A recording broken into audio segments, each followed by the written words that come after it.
홍해 앞에서라고 오늘 말씀을 전하려고 합니다.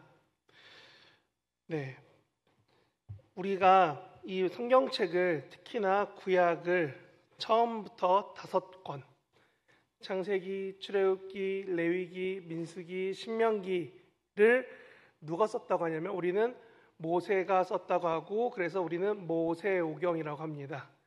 이거는 다들 알고 계세요. 그래서 유대인들은 이것만 따로 빼서 토라, 진짜 율법이고 진짜 말씀입니다 라고 말을 하고요, 모세를 율법의 전달자, 신앙의 지도자, 예언자의 대표로 많이 여깁니다.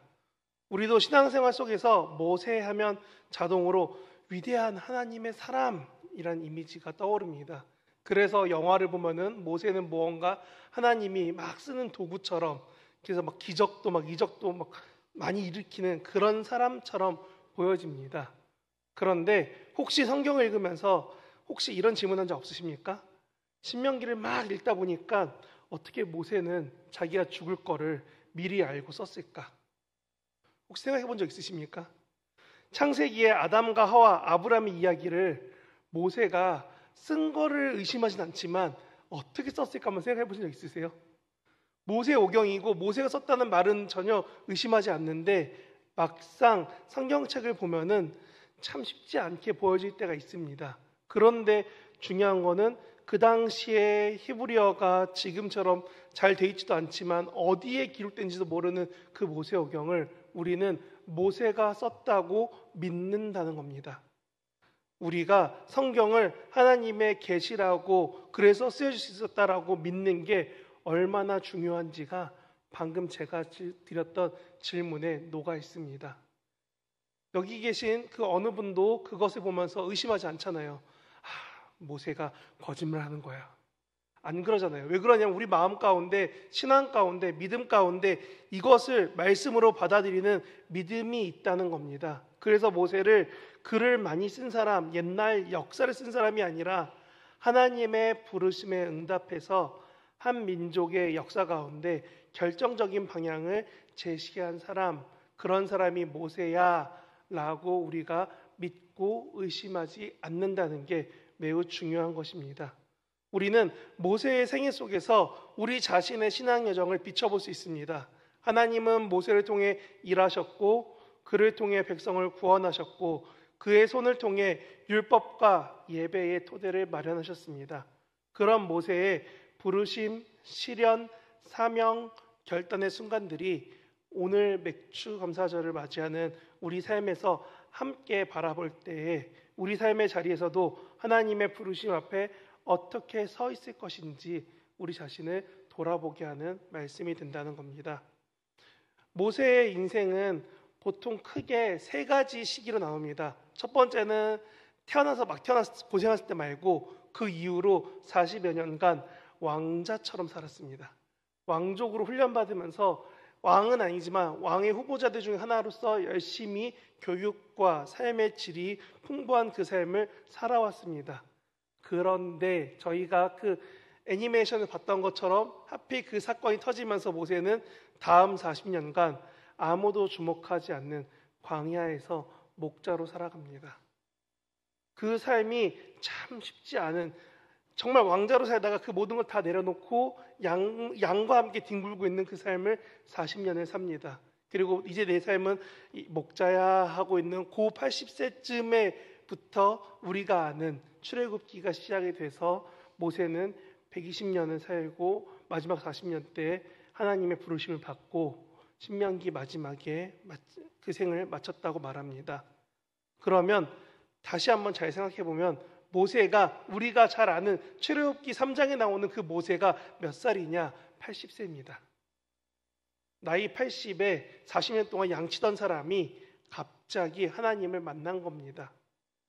보통 사람이라면 이제 인생을 마무리하고 쉬고 싶은 때입니다. 특히 우리나라 정년이 조금씩 땡겼다 밀었다 하고 있지만 결국 80세 됐을 때 우리의 바람은 좀 하나님을 편히 만나고 싶다지, 지금도 내가 빡세게 일하고 일주일 중에 6일을 열심히 20시간 이상씩 일하고 4시간씩만 잠자고 그때 하나님 만날 거야 라는 생각은 없다는 겁니다. 그런데 그렇게 목자로 양과 뒹굴던 모세가 갑자기 불이 붙었지만 꺼지지 않는 나무라는 그런 말도 안 되는 상황을 눈앞에 맞이하면서 하나님을 만납니다. 그래서 그런지 출애굽기 3장에 모세는 말합니다. 나는 말이 느립니다. 나는 자격이 없습니다. 왜냐하면 유대인이 죽을 때 보호 못 해줬거든요. 사람들이 나를 믿지 않을 겁니다. 사람들이 믿었으면 예전에 날 찾았겠죠. 40년 동안 날 버려뒀을 리가 없어요. 이런저런 핑계를 대고 있는 모세에게 하나님은 한 가지 말씀하세요. 내가 너와 함께 하겠다라고요. 그래서 모세가 출애굽기에 써여 있는 그 초반에 많은 이적들을 행할 때 그의 마음에 두려움이 있지만 하나님이 함께 하셨다는 그 믿음 가지고 나아가서 그 행동을 다 이루어갑니다. 하나님의 부르심은 늘 그렇습니다. 우리가 준비하는 게 아니라 하나님의 임재와 동행이 지금 그 삶에 있느냐. 하나님은 부르심이 완벽한 사람을 불러서 그래도 완벽하게 지금 이때야 쓰는 게 아니라 하나님의 완전하심을 의지할 수 있는 사람을 오히려 더 뽑아서 선택하셔서 사용하셨다는 겁니다. 그 삶이 우리가 출애굽기 3장부터 읽어온 모세의 이야기를 통해 알 수 있습니다. 그렇다면 이 자리에 계신 여러분은 혹시 하나님이 여러분을 부르실 때 이런 적 없으신가요? 하나님 지금은 아닙니다. 조금만 있다가요. 이런 마음 없으십니까? 목사님이 갑자기 전화해서 권사님 내년에 구역장입니다 했을 때 잠시만요. 제가 내년에 일정이 있어 바쁠 것 같아요. 이런 마음 없으십니까? 혹은 무언가 하나님이 나에게 맡기신 것 같은 마음이 강하게 들어올 때 살짝 뒤로 빼면서 하나님 지금 말고요. 조금만 있다가요. 이런 마음 없으십니까? 하나님이 지금도 모세처럼 주저하고 있는 혹은 상처 있고 실패한 인생으로 여기는 사람들을 부르고 계실 때가 종종 있습니다. 그리고 그게 마치 나의 모습인 양 나를 투영하면서 거절하고 있지 않습니까? 그럴 때 오늘 말씀이 이렇게 말하는 것 같습니다. 하나님 말씀하시기를 내가 너와 함께 하겠다라고요. 모세는 이렇게 말씀에 순종했습니다. 그래서 하나님이 모세를 통해서 우리에겐 10가지 이적이고 기적이지만 이집트에는 10가지 재앙을 그렇게 잔인할 만큼 행하십니다. 그래서 이스라엘 백성과 여러 민족 사람들이 이집트에서 빠져나오게 됩니다. 그렇게 나온 이야기가 오늘 읽은 출애굽기 14장 이야기입니다. 막 기적을 보고 유월절도 지키고 하나님 앞에 나와서 야 이제 나가는구나 하고 나왔더니 오늘 위기가 쓰여 있습니다. 앞에는 홍해라는 바다가 있죠. 뒤에는 군대가 쫓아오고 있죠. 내 상황은 지금 도망 나온 피난민이죠. 우리 누굴 봐도 칼 들고 싸울 수 있는 사람은 안 보이죠.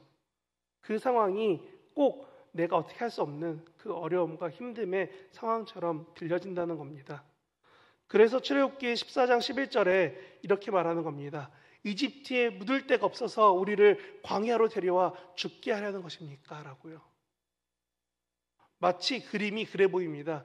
이집트에서 다 같이 사람을 죽이고 매장하려면 힘드니까 사람 싹 끌고 나와서 밖에서 다 죽여버리고 다시 모세는 들어갈 것처럼 이 사람들은 공포 가운데 제대로 판단도 못하고 두려워지니까 자기와 함께 나온 하나님의 뜻을 받고 있는 모세가 아니라 우리를 죽이려고 끌고 나온 저 못난 놈이 되어버렸다는 겁니다. 자유를 얻으려고 했던 그들이 곧장 과거에 익숙한 노예 상태로 돌아가고 싶다고 말하는 겁니다. 왜냐하면 너무 무섭거든요.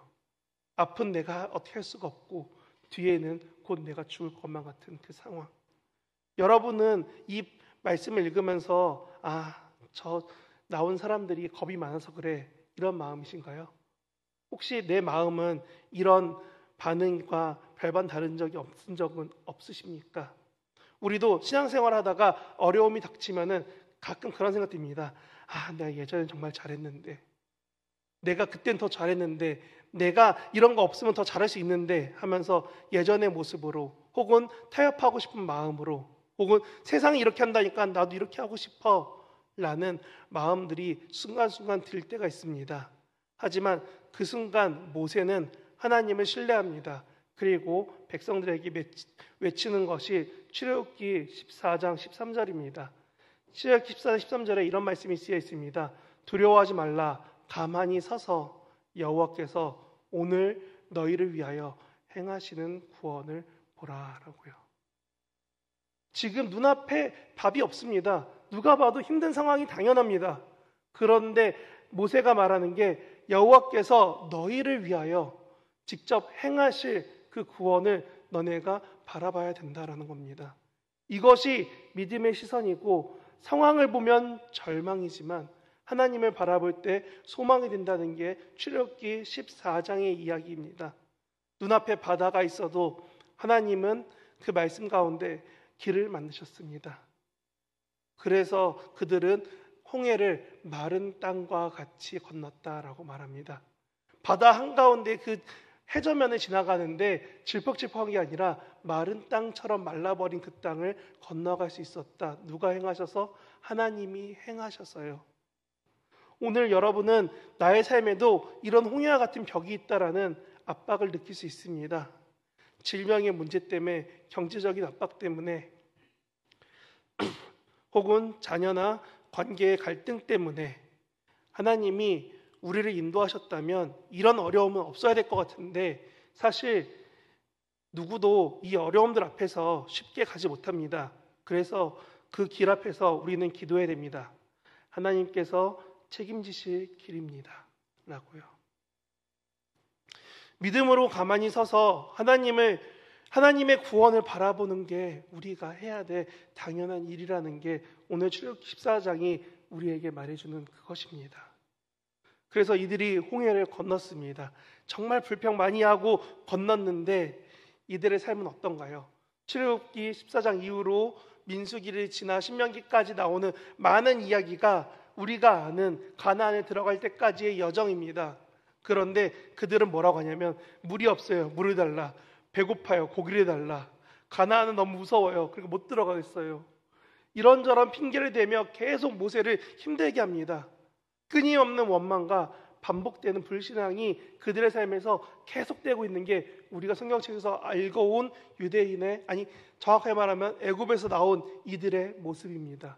그리고 우리도 별반 다르지 않습니다. 오늘은 하나님께 은혜 받아서 좋지만 다음 날 되면은 하나님 나 힘들어요, 어려워요, 왜 이래요? 이런 불평과 어려움이 쉽게 나오는 게 우리의 모습과도 비슷하다는 겁니다. 하지만 하나님은 이 유대인들을, 이 나온 사람들을 버리지 않으십니다.